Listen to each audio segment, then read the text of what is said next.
വക്രതുണ്ടമഹാകായ സൂര്യകോടിസമപ്രഭ നിർവിഘ്നം കുരു മേ ദേവ സർവകാര്യേഷു സർവദാ. സരസ്വതീ നമസ്തുഭ്യം വരദേ കാമരൂപിണി വിദ്യാരംഭം കരിഷ്യാമി സിദ്ധിർഭവതു മേ സദാ. സദാശിവസമാരംഭാം ശങ്കരാചാര്യമധ്യമാം അസ്മദാചാര്യപര്യന്താം വന്ദേ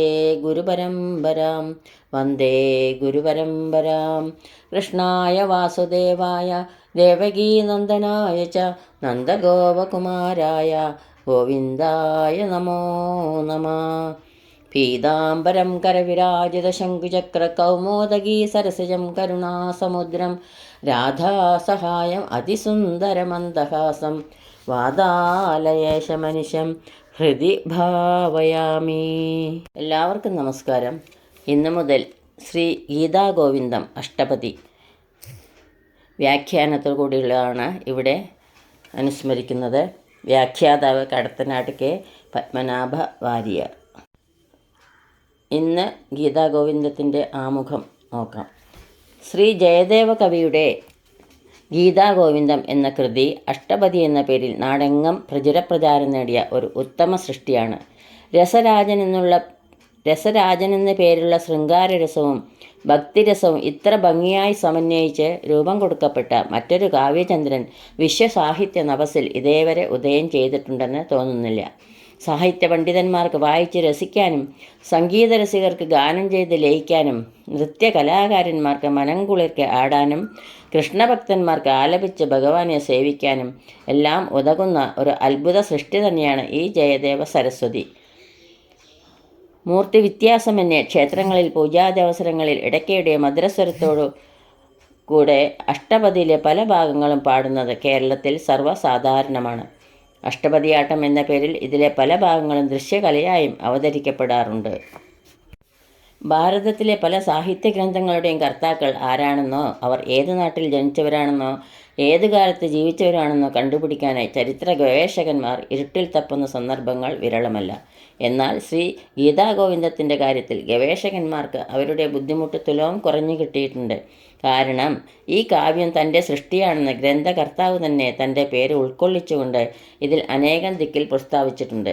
എല്ലാ അഷ്ടപതികളുടെയും അവസാനത്തെ പദം ഇതിനായിട്ടാണ് അദ്ദേഹം ഉപയോഗിച്ചിട്ടുള്ളത്.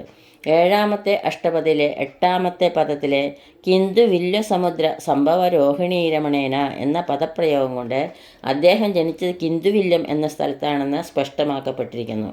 പശ്ചിമ ബംഗാളിലെ കേന്തുളി ഗ്രാമമാണ് ഇതെന്നാണ് ഗവേഷകന്മാരുടെ നിഗമനം. അദ്ദേഹത്തിൻ്റെ അച്ഛൻ്റെ പേര് ശ്രീ ഭോജദേവൻ എന്നാണെന്നും അമ്മയുടെ പേര് രാധാദേവി എന്നാണെന്നും അദ്ദേഹത്തിന് പരാശരൻ എന്നു പേരായ ഒരു സുഹൃത്തുണ്ടായിരുന്നുവെന്നും 92-ാം ശ്ലോകവും സഹധർമ്മിയുടെ പേര് പത്മാവതി എന്നായിരുന്നുവെന്ന് 2-ാമത്തെ ശ്ലോകം വെളിപ്പെടുത്തുന്നു.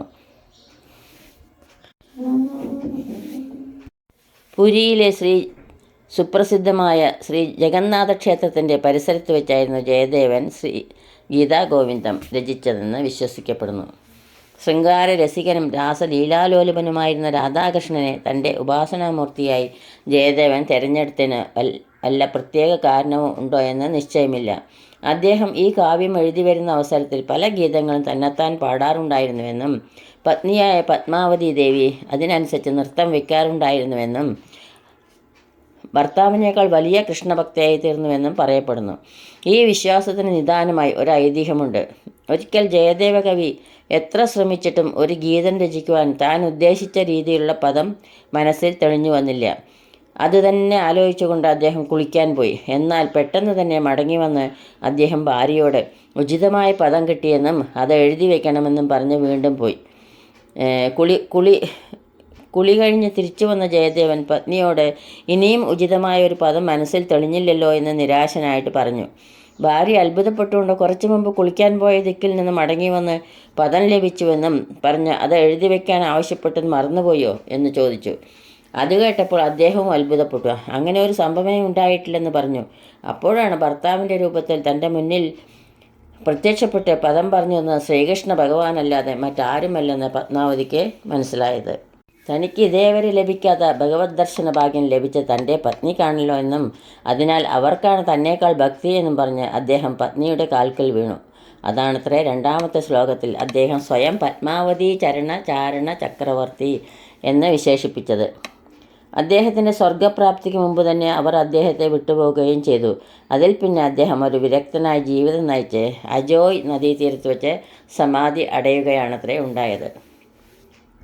കൃഷ്ണൻ്റെ ഇണപിരിയാത്ത പ്രാണസഖിയായിരുന്ന രാധയെപ്പറ്റി വിഷ്ണുപുരാണം, ഹരിവംശം എന്നിങ്ങനെയുള്ള കൃഷ്ണ കഥാപ്രധാനികളെ ഗ്രന്ഥങ്ങളിൽ ഒരു പരാമർശവും കാണുവാനില്ല.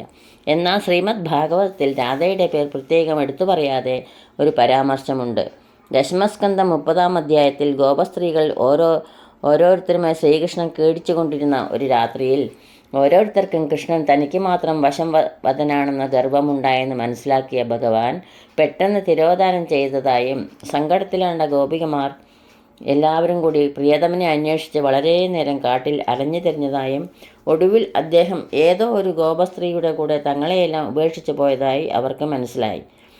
കുറേ ദൂരം പോയപ്പോൾ ആ ഗോപസുന്ദരിയെയും ഭഗവാൻ ത്യജിക്കപ്പെട്ടതായി കണ്ടുവെന്നും അവർ എല്ലാവരും കൂടി അന്വേഷിച്ചു കൊണ്ടിരിക്കുമ്പോൾ ഭഗവാൻ പെട്ടെന്ന് പ്രത്യക്ഷപ്പെട്ടുവെന്നുമാണ് പ്രസക്ത കഥാഭാഗം. ശ്രീകൃഷ്ണൻ തൻ്റെ കൂടെ കൂട്ടിക്കൊണ്ടുപോയ ആ ഗോപിക രാധയാണെന്നും ശുഖബ്രഹ്മർഷി എന്തോ പ്രത്യേക കാരണത്താൽ ആ പേരെടുത്തു പറയാതിരുന്നതാണെന്നുമാണ് പുരാണ പണ്ഡിതന്മാരുടെ പക്ഷം. നാരായണ ഭട്ടതിരി തൻ്റെ കൃതിയായ നാരായണീയത്തിൽ ആ ഗോപസുന്ദരി രാധ തന്നെയാണെന്ന നിഗമനത്തിൽ പേരെടുത്ത് വർണ്ണിച്ചതായി കാണുന്നു. പത്മപുരാണത്തിൽ വൃഷഭാനു എന്ന ഗോപൻ്റെ പുത്രിയായിരുന്നു രാധയെന്ന് പറഞ്ഞിട്ടുണ്ടത്രേ. രാധയെപ്പറ്റി കൂടുതൽ അറിയുവാൻ നാം ഗർഗ സംഹിതയെ ആശ്രയിക്കേണ്ടിയിരിക്കുന്നു. ഒരു ദിവസം നന്ദഗോപൻ കാട്ടിലേക്ക് പോയപ്പോൾ ബാലനായിരുന്ന കൃഷ്ണനെയും എടുത്തുകൊണ്ടുപോയിരുന്നത്രേ. നേരം ഇരുട്ടാകാറായപ്പോൾ ആകാശത്തിൽ കാർമേഘം നിറഞ്ഞു. കൃഷ്ണൻ പേടിച്ച് നിലവിളിക്കാനും തുടങ്ങി. വൃഷഭാനുവിൻ്റെ ഗൃഹം സമീപത്തായിരുന്നു അത്രേ. അദ്ദേഹത്തിൻ്റെ പുത്രിയെ രാധ അവിടെ എതിർച്ചയായി എത്തിപ്പെട്ടു. ബാലനായ കൃഷ്ണനെ തൻ്റെ വീട്ടിൽ കൊണ്ടു ചെന്നാക്കുവാനായി നന്ദഗോപൻ രാധയെ ഏൽപ്പിച്ചു. ഗർഗസംഹിത ഗോലോകഖണ്ഡം 16-ാം അധ്യായത്തിലാണ് ഈ കഥാഭാഗം വിവരിച്ചിട്ടുള്ളത്. രാധ കൃഷ്ണനെ എടുത്തുകൊണ്ട് കുറച്ചു ദൂരം സഞ്ചരിപ്പോഴേക്കും കൃഷ്ണൻ കൗമാരപ്രായം പ്രാപിച്ചുവെന്നും ബ്രഹ്മാവ് പ്രത്യക്ഷപ്പെട്ട് ശ്രീകൃഷ്ണനെ സ്തുതിക്കുകയും ഒരു വള്ളിക്കുടിയിൽ വെച്ച് രാധാകൃഷ്ണന്മാർ തമ്മിലുള്ള വിവാഹം നടത്തുകയും ചെയ്തുവെന്നുമാണ് ഗർഗസംഹിതയിലെ വിവരണം. അതിൽ പിന്നെയാണ് അവരുടെ ലീലകൾ തുടങ്ങുന്നത്. വൈകുണ്ഠനാഥനായ മഹാവിഷ്ണു ഭൂലോകത്തിൽ ശ്രീകൃഷ്ണനെ അവതരിച്ചപ്പോൾ മഹാലക്ഷ്മി രാധാദേവിയായി അവതരിക്കാനുണ്ടായതെന്ന് ബ്രഹ്മവൈവർത്തക പുരാണത്തിൽ വിവരിച്ചിട്ടുണ്ടത്രേ. ഏതായാലും ശ്രീകൃഷ്ണ ഭക്തന്മാരുടെ ഹൃദയങ്ങളെ ഹഠാത് ആകർഷിക്കുന്ന ഒന്നാണ് രാധാകൃഷ്ണ സങ്കല്പം. രാധാകൃഷ്ണന്മാരെ നായികാനായകന്മാരായി അവതരിപ്പിച്ചുകൊണ്ട് ജയദേവ കവി രചിച്ച ഈ കൃതിക്ക് അദ്ദേഹം നൽകിയ പേർ ശ്രീ ഗീതാഗോവിന്ദം എന്നാണെന്ന് ഇതിലെ 89-ാം ശ്ലോകത്തിൽ നിന്ന് സിദ്ധിക്കുന്നു. ഈ കൃതിയിൽ ഗോവിന്ദൻ ഗീതനായതിനാലാണ് ആ നാമധേയം ഇതിന് ലഭിച്ചത്. സാമോദദാമോദരം അക്ലേശകേശവം മുഗ്ധമധുസൂദനം സ്നിഗ്ധമധുസൂദനം സാകാംക്ഷ പുണ്ടരീകാക്ഷം സോത്കണ്ഠവൈകുണ്ഠം നാഗരിക നാരായണം സാകാംക്ഷ പുണ്ടരീകാക്ഷം മുഗ്ധമുകുന്ദം ചതുരചതുർഭുജം സാനന്ദഗോവിന്ദം സുപ്രീത പീതാംബരം എന്നിങ്ങനെ പേരുള്ള 12 സർഗങ്ങളായി വിഭജിക്കപ്പെട്ടിട്ടുള്ള ഈ കാവ്യത്തിൽ 93 ശ്ലോകങ്ങളും 24 അഷ്ടപദികളുമുണ്ട്. 8 പദങ്ങൾ അടങ്ങുന്നതാണ് ഓരോ അഷ്ടപദിയും. 1-ാമത്തെ അഷ്ടപദിയിൽ 11 പദങ്ങളും 10-ാമത്തെ അഷ്ടപദിയിൽ 5 പദങ്ങളുമാണെന്നുള്ള ഒരു വ്യത്യാസം കാണാം. ഓരോ പദത്തിലും ചരണവും പല്ലവിയും ചിലതിൽ അനുപല്ലവിയുമുണ്ട്. ചരണങ്ങൾക്ക് ശേഷമാണ് പല്ലവിയും അനുപല്ലവിയും എന്ന ഒരു പ്രത്യേകതയും ഇതിൽ കാണാം. 1-ാമത്തെ അഷ്ടപദിയിൽ ദശാവതാര വർണ്ണനയാണ് പ്രതിപാദിച്ചിട്ടുള്ളത്. എല്ലാ അഷ്ടപദികളുടെയും ഒടുവിലത്തെ പദത്തിൽ ജയദേവൻ തൻ്റെ നാമം ചേർത്തിട്ടുണ്ട്.